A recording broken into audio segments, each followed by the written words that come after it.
আসসালামু আলাইকুম। ভারতীয় ভিসা প্রত্যাশী সকল ভাই বোনদেরকে স্বাগত জানাচ্ছি আজকের আরও একটি গুরুত্বপূর্ণ ভিডিওতে। আমরা আজকে কথা বলবো এন্ট্রি রিফিউজ সিল নিয়ে। এন্ট্রি রিফিউজ জিনিসটা কি আমি আপনাদেরকে সহজ ভাষায় বোঝাচ্ছি। প্রথমে হচ্ছে আমি আপনাদেরকে ল্যান্ড পোর্ট দিয়ে বোঝাই যে এন্ট্রি রিফিউজ জিনিসটা কি। এই যে দেখতে পাচ্ছেন এটা হচ্ছে বেনাপোল বর্ডার।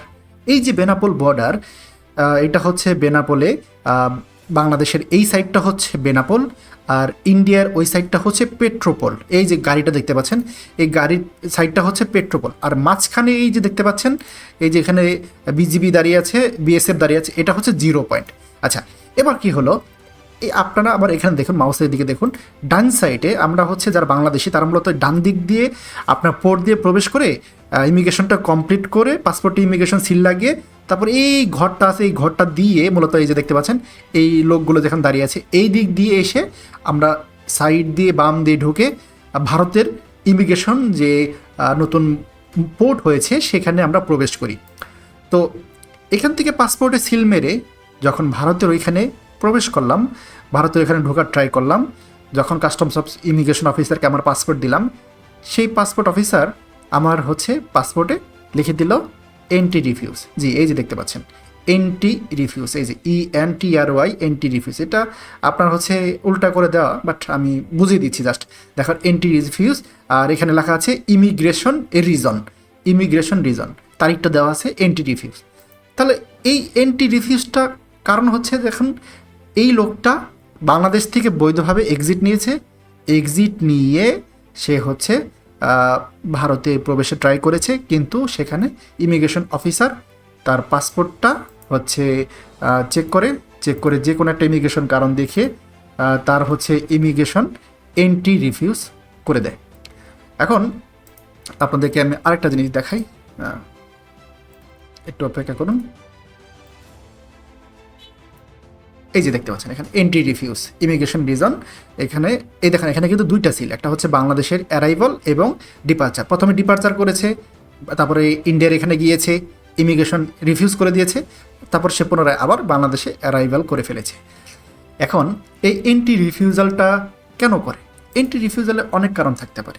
মূলত এন্ট্রি রিফিউজালটা আপনার যে ইমিগ্রেশন অফিসার থাকে তার যদি মনে হয় যে আপনি ভারতীয় পূর্বে ভিসার কোনো আইন লঙ্ঘন করেছেন তাহলে সে আপনাকে এন্ট্রি রিফিউজ করতে পারে, অথবা যদি মনে হয়ে থাকে যে আপনি যে ভিসা নিয়ে ভারতে যাচ্ছেন আপনি ভিসার আইন লঙ্ঘন করবেন বা করছেন বা করতে পারেন, তাহলেও আপনাকে সে এন্ট্রি রিফিউজ করে দেবে।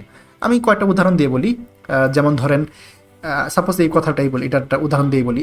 ধরেন এই ব্যক্তি এর আগে সে মেডিকেল ভিসায় গিয়ে সে হচ্ছে আপনার ইমিগ্রেশন ফেস যে ইউরোপের যে অ্যাম্বাসিগুলো আছে সেই অ্যাম্বাসি ফেস করেছে।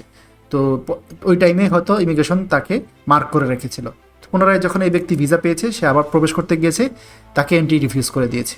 অথবা এই লোকটা ইতিপূর্বে হচ্ছে ট্যুরিস্ট ভিসায় হয়তো গিয়েছিল, সে হয়তো ওভারস্টে করেছে বা যে কোনো ইমিগ্রেশন আইন লঙ্ঘন, ওভারস্টে এটা কিন্তু অন্যতম বড় একটা আইন লঙ্ঘন।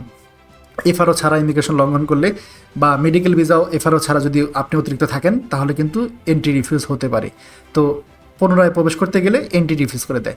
তো এই এন্ট্রি রিফিউজ থাকলে হচ্ছে আপনার বেশিরভাগ ক্ষেত্রেই আপনি নেক্সট টাইম যখন ভিসা আবেদন করবেন, ধরেন আপনি যে এখন এন্ট্রি রিফিউজ হয়ে গিয়েছে, আপনার ভিসা মেয়াদ আছে, কিন্তু তারপর আপনি যে কোনো পোর্ট দিয়ে ভারতে ঢুকতে পারবেন না, এই ভিসার মেয়াদটা শেষ হবে।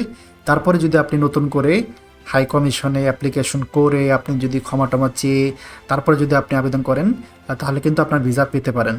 মনে রাখবেন এন্ট্রি রিফিউজ মানে কিন্তু পার্মানেন্ট ব্যান না। এন্ট্রি রিফিউজ পাওয়ার পরেও অনেক লোক কিন্তু তারা ভিসা পেয়ে থাকে, কিন্তু এটার একটা সিস্টেম আছে। অনেকে অনেকভাবে করে থাকে, অনেকে দালাল দিয়ে করে। দালাল বলতে গেলে আপনার হচ্ছে অ্যাম্বাসির যদি লোক থেকে থাকে তারা এটা করে দিয়ে থাকে। আবার অনেকে হচ্ছে ঠিকমতো নোটারি করে তারপরে ক্ষমা চেয়ে অ্যাপ্লিকেশন করে একবার দুইবার তিনবার অনেকে 4-5 বার আবেদন করে তারপরে ভিসা পায়।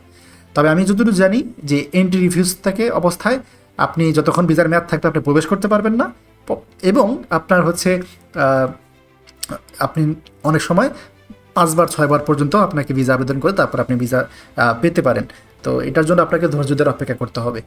আর এন্ট্রি রিফিউজ আর হচ্ছে অফলোড দুটো এক জিনিস না। ভারতের সাইটে এন্ট্রি রিফিউজ মানে হচ্ছে ভারতের ওখানে আপনাকে দিতে পারলো না। আর বাংলাদেশ থেকে ঢোকার সময় যদি ইমিগ্রেশন অফিসার আপনাকে যেতে না দেয় সেটাকে বললো অফলোড। তো অফলোড ঠিক করা যায়, অফলোড ঠিক করতে হলে এসবি অফিসে যেতে হয়, কিন্তু এন্ট্রি রিফিউজটা ঠিক করা যায় না, কারণ এটা ভারতের যে অফিসার আছে তার উপর নির্ভর করে। তো দয়া করে ভিডিওটা সবার সাথে শেয়ার করুন। কোনো প্রশ্ন থাকলে অবশ্যই কমেন্ট করে জানাতে পারেন। ভালো থাকবেন। আসসালামু আলাইকুম।